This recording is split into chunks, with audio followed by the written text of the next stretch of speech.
Welcome to the 3 Minute Therapy podcast. And on this episode, as usual, Dr. Michael Edelstein, clinical psychologist.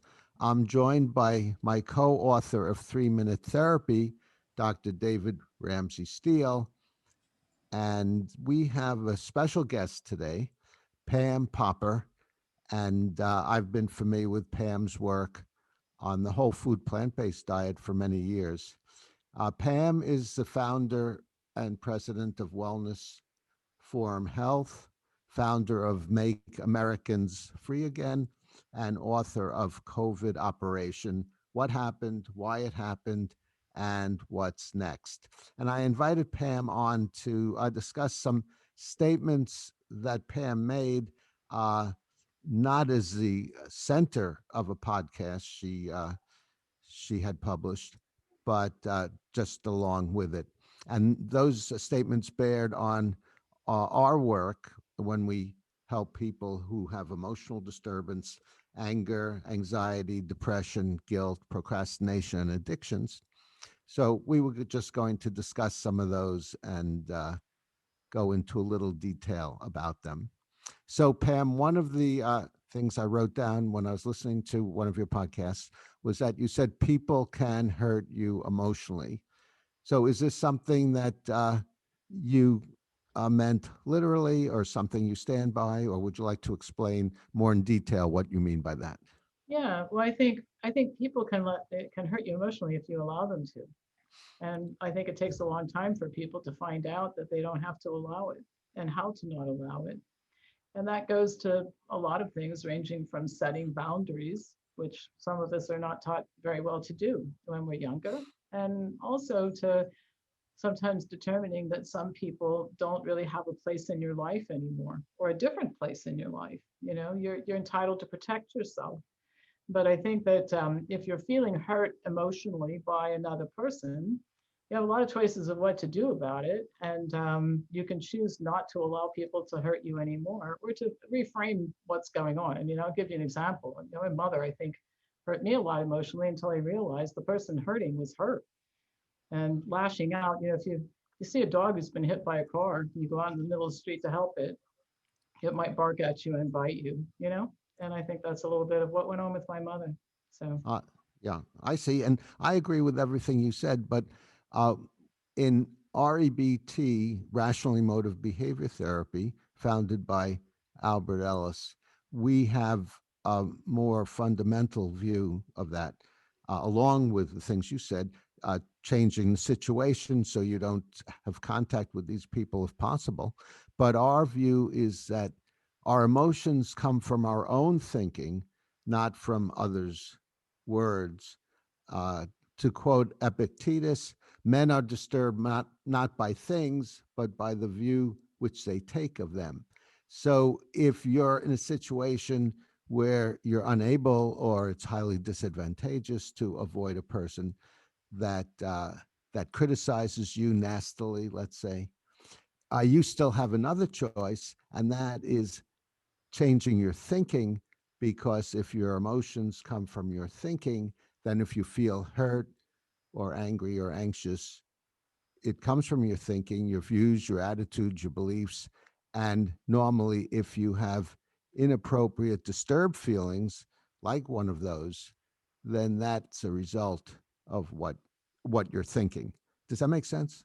yeah, and you're far more skilled at this. I think in the videos that you might be referring to, I'm often sharing my own personal experience. I've never put myself out as a psychologist or mental health professional. All I can do is say that, talk about what I've been through and how I've learned to be, I think, by most people's definition, a fairly centered person who's not bothered by very much anymore. It takes a long time to get there. So describing my process is entirely different than trying to represent myself as somebody who can solve somebody else's problems. I don't feel qualified to do that at all. I'm going to leave that in your hands. Oh, okay, thanks. Any referrals would be greatly appreciated. Uh, David, did you have any other thoughts on that No, before we? so far I'm just following along. It sounds all very cogent. Okay. Another comment that I'm going to quote you on, Pam, is aspire to be a good person. So again, as a therapist, we have somewhat of a different view, and that is it's good to aspire to do well without uh, rating your total self based on the rating of your behavior. So the point is try to change your behavior if you think you're not doing well and try to do better without giving yourself a total rating. Um, does that make sense, or do you have a slightly different view there? Well, I think that everybody kind of figures this out for themselves. I do evaluate myself. And that may or may not be the right thing to do, but again, I do. I try to be very conscious of the way that I interact with other people and to evaluate outcomes. And I don't give myself A's and B's or whatever, but I look at what happens in response to my behavior. And if I think that my behavior causes problems for me and other people, and it isn't a matter of, I think when you express your opinion about something, you should be free to do it. But the way that you express your opinion about something or the way that you go about doing something is often the issue. When you notice that, you do something about it. And I think that more right now, I think what we're watching going on in the world is an enormous amount of behavior. I mean, people running around like their pants on fire, behaving in insane ways where they don't even take 37 seconds to figure out how they're dealing with other people. If I alienated most of the people I know by my stance on this topic. In other words, I'm hearing from people who they don't speak to their family members anymore. They don't, they've torched every relationship they have. I would at least take a moment to figure out my role in it. Is this a difference of opinion that has caused this, or is this the way I behaved that may have had something to do with this? And a tremendous amount of lacking self-reflection right now seems to be rampant in the world. So again, I'm not the expert. All I can do is share my observations, and I'll refer to you. If somebody wants to figure this out for themselves, they need help from somebody like you, not from me. Yes, I agree. And the reason I'm bringing these issues up is to help educate people who are watching the podcast who come to us often because they have emotional problems that they'd like help with because they know that we're exponents of rational emotive behavior therapy, which is a type of psychotherapy for emotional problems. But again, I agree with what you said, but what you said really reflects uh, our view also because what you said focus on people's behavior. You said I careful what I do with people, I evaluate consequences, uh, and how I deal with other people. So you're talking about acting well, and it seems to me that there's no point in thinking because I act well, I'm a good person. And one of the problems with it is if you're a good person because you're acting well, then if you don't act so well, and since we're all imperfect humans, we're not going to act so well all the time, then that implies the other side of the coin. I'm not only not a good person, but if I act poorly enough, I'm a bad person. And rating yourself as a good or bad person tends to lead to depression uh, because when people are depressed, often they're rating themselves as a bad person. I'm no good. I'm worthless. I'm a loser. I'm hopeless. And the I, philosophical. Yeah, I'm sorry. Go on. I think right now you're rating me as a bad psychologist, which is why I don't hold myself out to be one. Yeah, right, And right. I'm just No, going to no. share my personal experience and what I do. And Yeah, if somebody says, listen, this idea of examining what happens in response to interactions that you have with other people and then having some kind of self-evaluation doesn't work for me, then you shouldn't do it because I'm not in the business of telling people anything in this particular area other than what I actually have been through myself, my own process. And by the I way, understand. I've said Yeah. numerous times in my podcast, I'm a data girl. What I'm really good at is explaining what the medical research says about things that become kind of irrefutable. In other words, if a study says that this particular intervention reduces the risk of something by 12%, 12% is 12% and it's 12%. Now you can rate that with other studies. And this kind of data analysis is stuff I'm really good at. And up until this COVID thing, I shared nothing about my personal life. You can go back and watch videos that date back to 2007 and 8. You'll never hear anything about my personal life. And the only reason that I started sharing anything about my personal life during this particular point in time is that for the first time, people started writing to me about their personal life. People used to write to me, it was 100% about data as it pertains to informed medical decision making. Should I have this test or not? Should I eat this diet or not? Should I take this supplement? Should I have this surgery? All data related questions, all right? So I ventured into a new area, sharing personal experience. I've been pretty crystal clear that that's what it is. And I would think that from a psychological standpoint, you'd look at it that way. I mean, if I said that I disconnected from my family because I found them to have a negative influence on me, that's certainly not a suggestion that anybody should do the same thing. I'm not trying to model for anybody. I'm just trying to be as transparent about my own process for things. And so that's just the extent of it. And I promise I won't practice psychology. I don't prepare slide sets about it. I won't write articles about it. I don't practice it. Or anything like that. So I'm going to defer to you on all of it. I'm going to, if we were in court, I would just stipulate for the record, you're right. All right. Because I think you are. I think you know a whole lot more about this than I do. Yeah, Pam, I hope you understand. I'm not criticizing you, and I don't expect you to be a professional psychologist. I picked on these things because they tend to illustrate points we like to make for our audience. So this is really more for our audience who generally are here because they'd like to learn how to deal with their own emotional disturbance. But it's not a criticism of No, you. my process might not be very good for them. First to admit, I understand exactly. Yeah. David, did you have anything about? Well, as one bad psychologist to another, I could perhaps try to rephrase what Michael was getting at. I think I think part of this is that with people who are prone to depression, it helps to encourage them to view their behavior as something external to themselves, to their inner essence, as it were. And then they can view it more dispassionately. And thus, if they can say, that was a bad piece of behavior, without thinking, oh, I really screwed up, what a terrible person I am, which is the reflex of someone who's prone to depression. So making this distinction, which may seem a bit scholastic, can be very helpful to people prone to depression. Yeah, I can see that.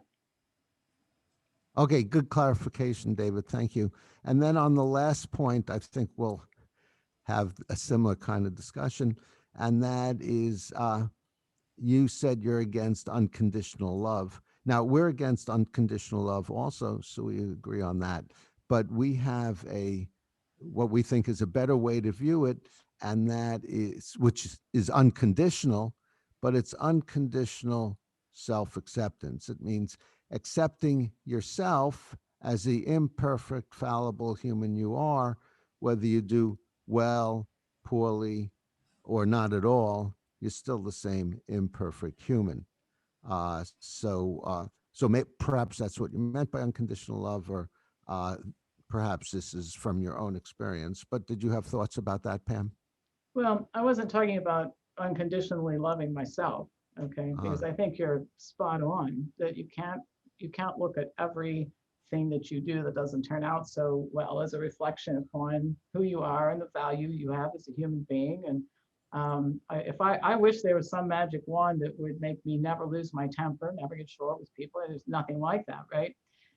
When I was talking about unconditional love, I think that where it became, again, just speaking from personal experience, where it became confusing to me is when I, reading books and that sort of thing, got the idea that somehow, situations in which things, I mean, I think when you're a child, you're kind of vulnerable. I think some of the things that happened to me as a kid, particularly things that happened between my mother and I hold her responsible for a lot of it, and I don't really want to unconditionally love her. I had a tortured relationship with her, Right, and right. And I think a lot of what she did was unforgivable. And I can learn from that experience. I've learned not to do what she did. And so often you see this become generational, right? Everybody says they're not going to be like their parents. And they end up being like that anyway. I was traveling down that path, and then life intervened, and thank God, right?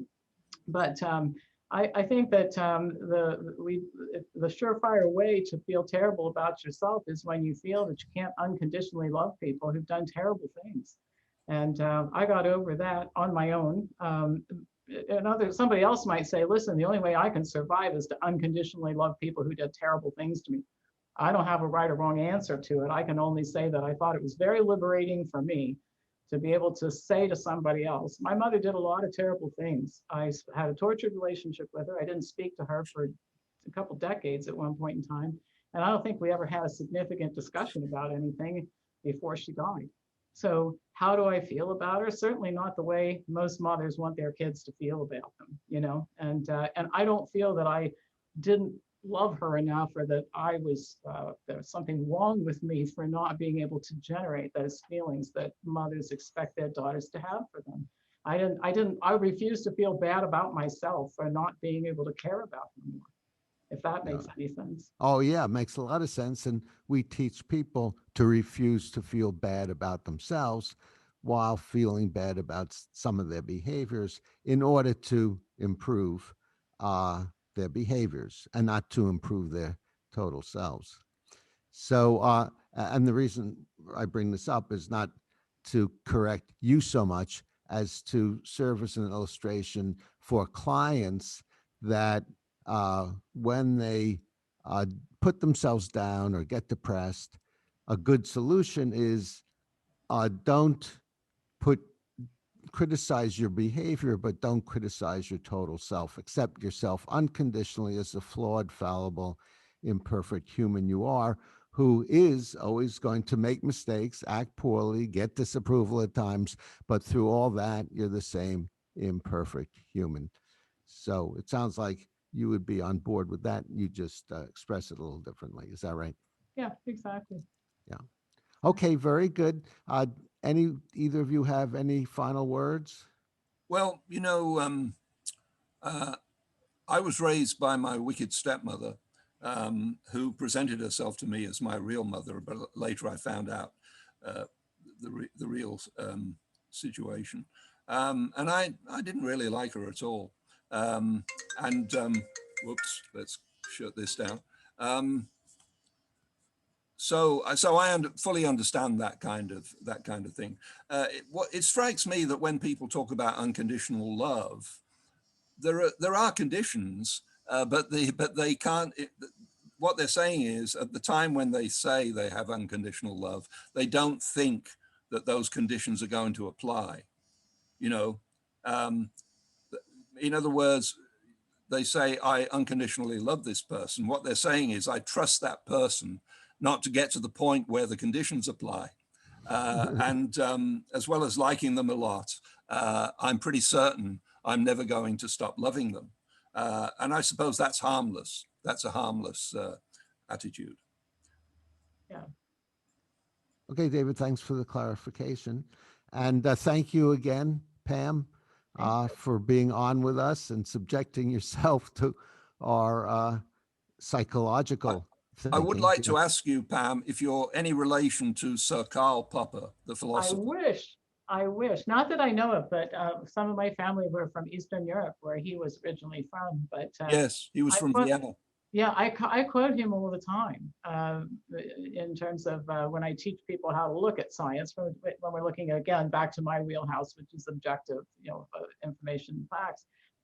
He was the father of the assume it's wrong until try to prove it wrong, and if you can't, then you know it's right. Instead of what people tend to do, Well, they hear a new yes, fact and jump right in. Of course, that must be true. That's what gets people in trouble in right, the healthcare field, right?